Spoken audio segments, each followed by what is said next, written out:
So I tried to find out as much as I could about a Nancy, but I couldn't get anything concrete.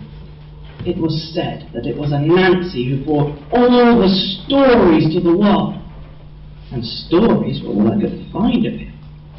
How he helped the poor man rob his master of his land, how he outsmarted Brother Death, and even how he had climbed up to the God of the sky to steal the wisdom of the world for the landfolk below. But I still didn't know how to find him. That was when I discovered the trick. It was a Nancy who first brought the Tricksters all together, a group of individuals whose shrewdness and cunning had deceived the mighty and given their power to the landfolk.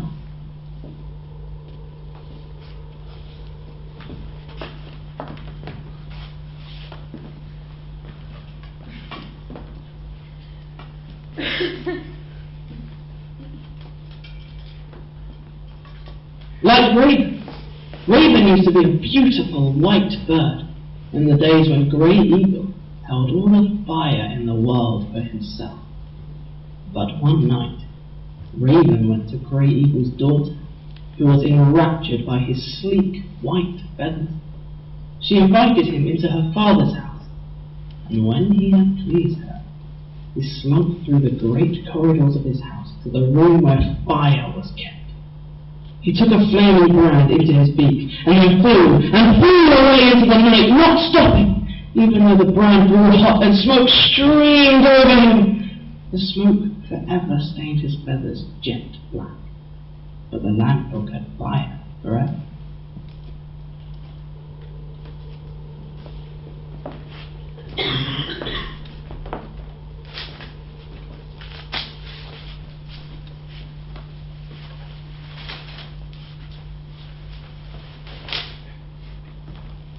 Sackerjack. His brother was killed by the Minotaur, cruel water spirits. At first, the Sackerjack was angry and tried to fight the Minotaur, but they just laughed and began to raise the waters towards him in a great flood. But the Sackerjack continued goading, and he climbed up a great tree where the waters could not reach him. In their anger, the Minotaur raised the waters too high and drowned themselves in their own great flood. But the Sackerjack was still just high enough to poke his nose above the water. Then he dove down and gathered earth from the ground and brought it to the surface to make an island. This earth contained the secret herbs and roots of the Minotaur, which the Sackerjack cultivated on his island to bring medicine and ointment to the land.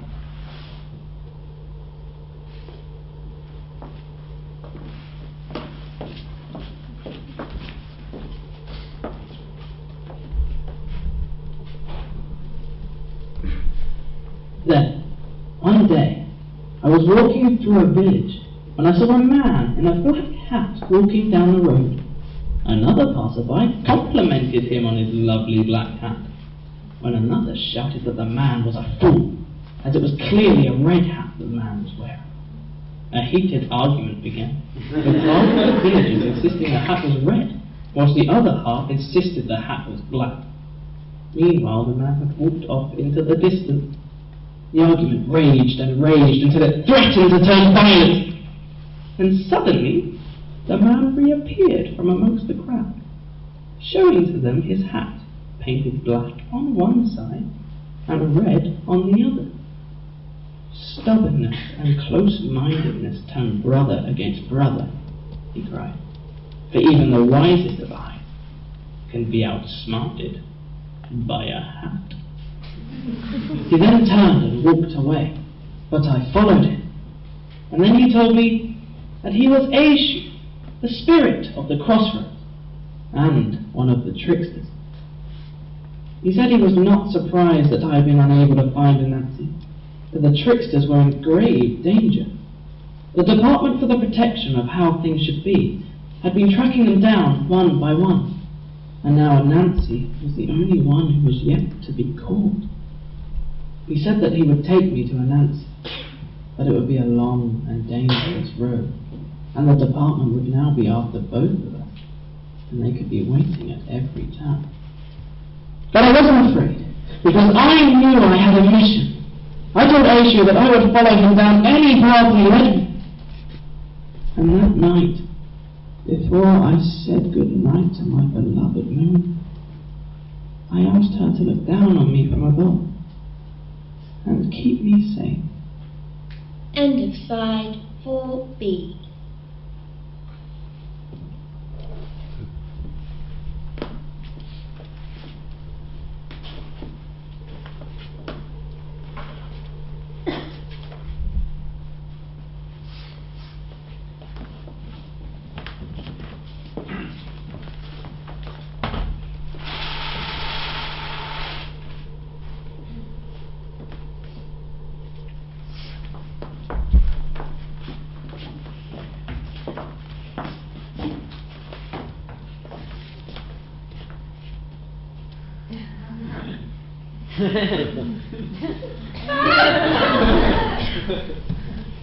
And so Coyote set off with Aishu to find Anansi.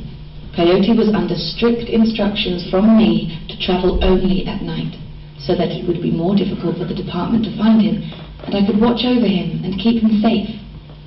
First they travelled over great mountains, a treacherous climb, buffeted by the gales of the bitter windman. When the climb got tricky, Aishu said that they should rest and continue in the daytime when they could more easily see the handholds up the mountain walls. But Coyote said he would go on. He trusted me to light their way. Then they went through a deep, dark cave. They slid on their bellies as they passed through the tight Next they went through a dense forest.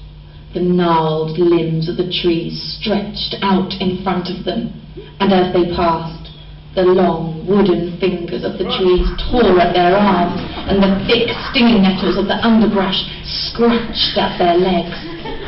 Aisha said that they should rest and continue in the daytime when they could more easily see their path and the gaps between the trees. But Coyote said he would go on. He trusted me to light their way. Then they went through a deep, dark cave. They slid on their bellies as they passed through the tight tunnels and cruel crevices, while they held the sounds of all the creatures of the darkness around them. Coyote began to go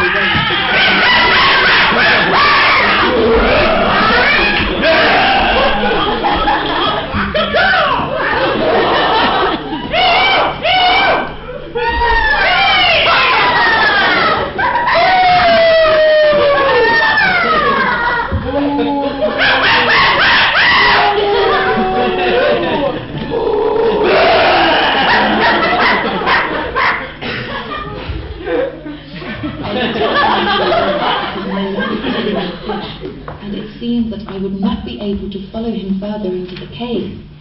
But Aishu said there was no other way to find Anansi, and that they must hurry now, for the department would be closing in.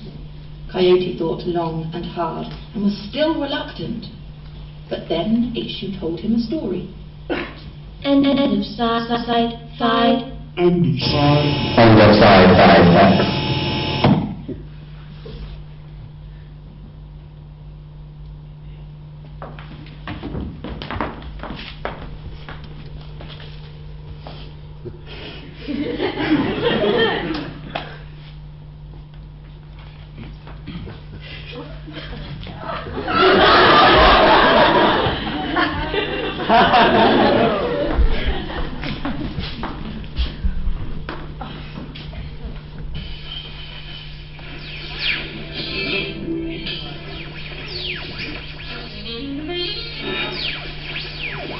Aishu has betrayed Coyote. He made a deal with the department to save his own skin. When he emerged from the cave, it was broad daylight, and the department was waiting. Aishu slipped away, and now Coyote is running, but the department are in pursuit. But I can't reach him. I can only watch from up in the sky, but he can't see me. Run, Coyote, run! Please, you have to escape. No, wait.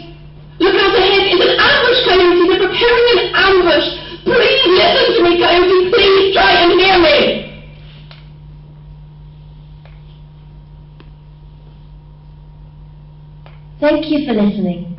Please sit down now and remain seated. We are coming to get you.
Vacate the area.